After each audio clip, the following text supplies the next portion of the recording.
Today's question comes from Dan K. in Atlanta, Georgia. He writes in and asks, when I'm in a conversation, I can't help feeling like the other person is completely dominating it. How do I stop that?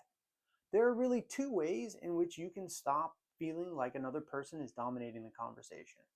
The first way is to change how you actually define what a conversation is. The second way is to start using the phrase yes and. When you put these two skills together, you can dramatically improve how your conversations go and prevent other people from running you over.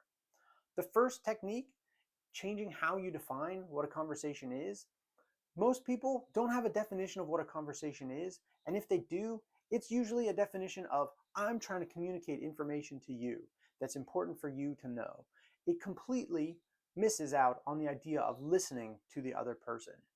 To prevent yourself from getting run over in conversations, you need to start listening to the other side. Think of those conversations more like a dance, where if you're not paying close attention to where your partner is, where their feet are, how they're moving, you're going to step on their toes or straight up run them over. Conversations are a lot like that, where you have to be just as in tune to what your partner is saying as you are to what you want to say, what you are saying, and the words that are coming out of your mouth.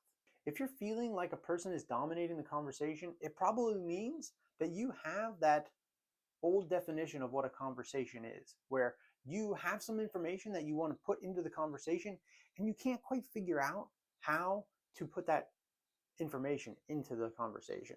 To solve that problem, you really need to start listening and use the second skill, yes and. That phrase is magic. It's great for two reasons. The first reason is that yes and allows you to enter in that conversation without resistance because you're simply agreeing with or elaborating on an idea that the other person already put out into conversation. The second reason is that we all love to have conversations with others who are of a similar mind and agree with us. Using the phrase yes and tells the other person that I do agree with whatever you just said, and I want to increase the conversation by adding something to it.